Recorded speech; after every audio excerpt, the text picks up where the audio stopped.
My dear viewers, अस्सलाम वालेकुम। I expect you to be good। आज हम जो भी students M D CAT, E CAT, P M C, C M C, LUMS, R B air force, second lieutenant, जो भी jobs की preparation करते हैं उनके लिए एक बहुत ख़ास टॉपिक है, ख़ास वर्ड्स हैं और वो हैं कंफ्यूजिंग वर्ड्स। आज हम उनमें से कुछ वर्ड्स पढ़ेंगे and you would come to know the difference between these words and how they are used. So without wasting any time, we proceed ahead and we see the meaning of the words, or we see the meaning of the confusing words, the point to be noted. Okay. यहाँ word one है हमारा accept. हम एक word accept पढ़ेंगे, उसके बाद accept है, except की मीनिंग और भी है, एक्सपेक्ट है, उसके अलावा हमारा वर्ड है एडॉप्ट, वर्ड है A D A P T, word है A D E P T, adopt A D A P T, adopt A D O P T, adept A D E P T, accept, expect, accept में क्या difference है, ये confusing word है। देखें word number one है accept, A double C E P T, A double C E P T, accept. कैसे पढ़ेंगे? Accept. और ये बेटा हमारा वर्ब है, ये क्या है? वर्ब।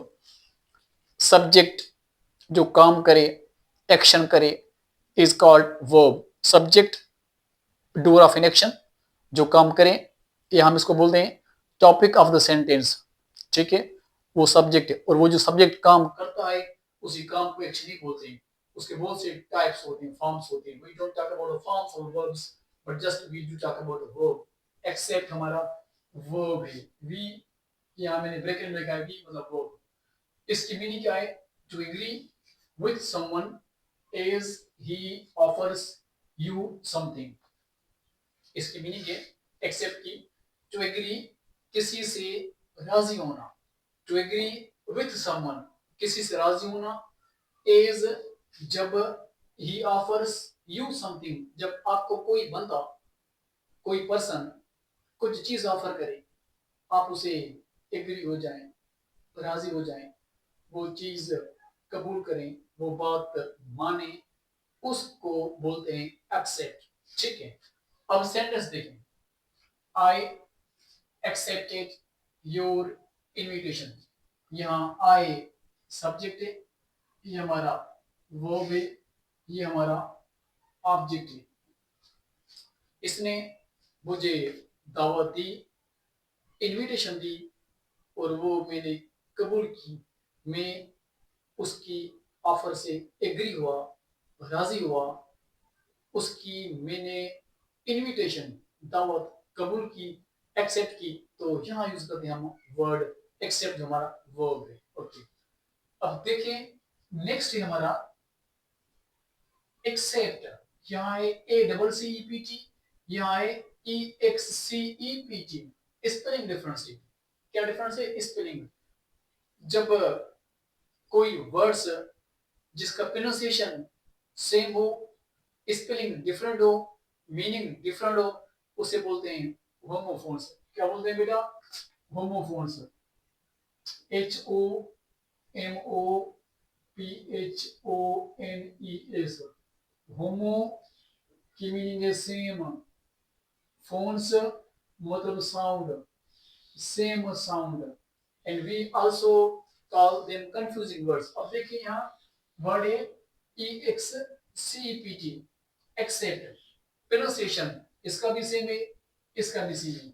ये भी वर्ब है, ये भी वर्ब है, मगर spellings are quite change. Spellings बिल्कुल डिफरेंट है। अब इसकी मीनिंग एक्सक्लूडिंग, उसके अलावा। एक्सेप्ट, एक्सेप्ट वर्ब है, इसकी मीनिंग क्या है? एक्सक्लूडिंग, उसके अलावा। अब एग्जांपल देखिए, no woman is expected, no woman is expected from cooking at the party। इस जुमले की मीनिंग क्या है? किसी भी औरत को नहीं छोड़ा गया, माफ नहीं किया गया पार्टी में कुकिंग के लिए। मतलब सभी औरतें कुकिंग में, सभी औरतें पार्टी में कुकिंग कर रही थी, सभी औरतें पार्टी में कुकिंग कर रही थी। किसी को नहीं छोड़ा गया, किसी को एक्सक्लूड नहीं किया गया, ये मीनिंग है वर्ड एक्सपेक्टेड, एक्सपेक्ट की। नेक्स्ट वर्ड है or. Yes, one thing more I want to tell you, which is very important. You have to understand that thing very well. That's very important point for you people. अब यहाँ accept spelling same है, word same है, EXCEPT ये हमारा verb है, और ये हमारा यहाँ एक्सेप्ट प्रीपोजिशन भी यूज हो सकता है, प्रीपोजिशन भी यूज हो सकता है। इसकी मीनिंग है इज एक्सेप्ट की मीनिंग है is the preposition apart from that, और इसकी मीनिंग भी वही है उसके अलावा, अपार्ट फ्रॉम दैट उसके अलावा। अब देखें एग्जांपल है the college is open every day except Sunday. Again I'm going to read it. The college is open every day except Sunday. ठीक है बेटा, EXCEPT या EXCEPT या P remove. The college is open, हर दिन college open होती है Sunday के अलावा, मतलब संडे पे कॉलेज क्लोज होती है, बंद होती है, बाकी हर रोज कॉलेज खुली होती है। अब यहाँ मीनिंग है वर्ड एक्सेप्ट की जो हमारा प्रीपोजिशन है, मीनिंग है एक उसके अलावा, ये हमारा एक्सेप्ट वर्ब है, उसकी मीनिंग भी वही है लेकिन यूज डिफरेंट है भाई, ये बहुत सीधी है। अब और वर्ड है हमारा एक्सपेक्ट, EXPECT। अब देखें except except except, different meaning इन दोनों की। यहाँ है एक्सपेक्ट, ये हमारा वर्ब है, to think that something positive will happen, इसकी मीनिंग क्या है कि ये सोचना कि कुछ अच्छा होने वाला है, उम्मीद रखना, to be a optimist, positive सोचना कि कुछ अच्छा होने वाला है, expect। Example, he expected that her salary will raise next month. Again I do read the sentence, he expected, इसने उम्मीद की that her salary, कि उसकी सैलरी तनख्वाह will raise बढ़ेगी नेक्स्ट मंथ, अगले महीने। ठीक है, अब हमने एक्सपेक्ट को पढ़ा, एक्सेप्ट को पढ़ा, एक्सेप्ट को पढ़ा, एक्सेप्ट को पढ़ा, इनकी डिफरेंट मीनिंग्स है। ठीक है, अगर हम इनको यहाँ यू लिखे ACCEPT accept, EXCEPT except, EXCEPT except, इनकी डिफरेंट मीनिंग, इसकी डिफरेंट मीनिंग। और वर्ड हमारा एक्सपेक्ट, EXPECT एक्सपेक्ट, ये हमारे हैं चार confusing words. all these four words have different meaning, different use, different spelling, but pronunciation may be somewhere similar. Okay, अब हम पढ़ते हैं adopt, ADOPT, ये हमारा वर्ब है, इसकी मीनिंग है to take a child legally and grow it। जब किसी औरत को बच्चा ना हो, औलाद ना हो, वो बेबी को बर्थ देने के एलिजिबल नहीं है, तो वो चाइल्ड अडॉप्ट करती है is her own son legally, उसे बोलते हैं adopt, ADOPT। Example, she adopted a baby because she cannot give birth to her own baby। उसने एक बेबी अडॉप्ट किया है क्योंकि वो बर्थ नहीं दे सकती अपने ओन बेबी को, इससे बोलते हैं adopt, ADOPT। Okay fine. Next word है अडॉप्ट, इसकी भी स्पेलिंग सेम है ADOPT, इसकी भी स्पेलिंग सेम है ADOPT, लेकिन ये भी वर्ब है, ये भी वर्ब है, लेकिन मीनिंग डिफरेंट है। अडॉप्ट आल्सो मींस अपनाना, ओन करना, अडॉप्ट करना, ठीक है, अपनाना। Example, she suggested me to adopt a new policy। Example, she suggested me to adopt a new policy। उसने मुझे सजेस्ट किया कि मैं नई पॉलिसी को अपनाऊं, अडॉप्ट करूं। अब यहाँ भी स्पेलिंग अडॉप्ट की सेम है, वही क्या, ADOPT, और यहाँ भी स्पेलिंग वही है ADOPT। यहाँ बच्चे को अपना, अपना यहाँ किसी चीज को अपना डिफरेंट मीनिंग है, ठीक है भाई। अब आगे आ जाए, और वर्ड है ADAPT।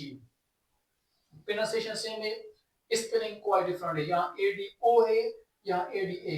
Adopt, to get familiar with the thing and changing. जहां भी आप जाएं, जब कोई भी चीज नहीं हो या कंडीशन नहीं हो, कस्टम नहीं हो, हालात नहीं हो, मौसम नहीं हो, आप वहां जाए, एडजस्ट हो जाए, फिक्स हो जाए, उसको ओन करें, वहां से मिलजुल जाए, उसे बोलते हैं एडॉप्ट, ADAPT, ठीक है। एग्जाम्पल देखिए, we should try to adopt to the new customs and traditions. मतलब हमें कोशिश करनी चाहिए कि जो नए कस्टम्स हैं या नई ट्रेडिशंस हैं, हमें उनमें मिलजुल के जाना चाहिए, हमें वो new customs, new traditions adopt करनी चाहिए, ठीक है भाई। और वर्ड है अडेप्ट, ADEPT। इसकी मीनिंग है स्किलफुल पर्सन या प्रोफेशनल। स्किलफुल या प्रोफेशनल, जो कोई भी पर्सन किसी काम में अपनी फील्ड में एक्सपर्ट हो, प्रोफेशनल हो, स्किलफुल हो, उसे बोलते हैं अडेप्ट, ADEPT। एग्जांपल देखें, she is adapt at cooking fish. वो फिश बनाने में एक्सपर्ट है, स्किलफुल है। अब यहाँ हमने वर्ड पढ़ा, ADOPT की मीनिंग और है, ADOPT की मीनिंग और है, या ADAPT की मीनिंग और है, और ADEPT की मीनिंग और है। 1 2 3 4, ये चार वर्ड कंफ्यूजिंग वर्ड्स है, और यहाँ भी 1 2 3 4, यहाँ भी चार वर्ड्स कंफ्यूजिंग वर्ड्स है। We discussed 8 confusing words today, which are very helpful for you people for all your upcoming exams, including PCS, CSS, ECT, PST, JST, HST, MDCAT, ECAT, IPA, Air Force, Second Lieutenant. Wherever you go, the vocabulary, the words, meanings, synonyms, antonyms, confusing words, pair of words, idioms, you have to face them. If you're expert, if you are adept in the vocabulary, in remembering them, in understanding them, in comprehending them, then of course, I ensure you the success will bow down for you. But if you do not go through the words thoroughly, then you will pursue, you will run behind the words. So it is up to you how you broaden your mind, how you enhance your vocab, how you refine your grammar, how you enrich your vocab, and how you strengthen your talent, confidence. It is because of your work. As I always suggest that my students, your health lies in hard work. If you work hard, the things are easier. If you don't work, the things are difficult. It's up to you how you get the things, whether you get them is easier or difficult. If easier, work hard and put yourself into troubles, tough conditions. Read, learn, understand, and comprehend. Okay. Don't cram. Go through things thoroughly. When you go through things thoroughly, when you understand, when you read, when you learn, when you comprehend, the knowledge will be yours. And we can say okay, you are inculcating the knowledge. You are comprehending the knowledge because reading makes men perfect. And all these are skills. You have to work upon them. You have to work for 3 or 4 years. The rest of the life is yours for enjoyment. Bye bye.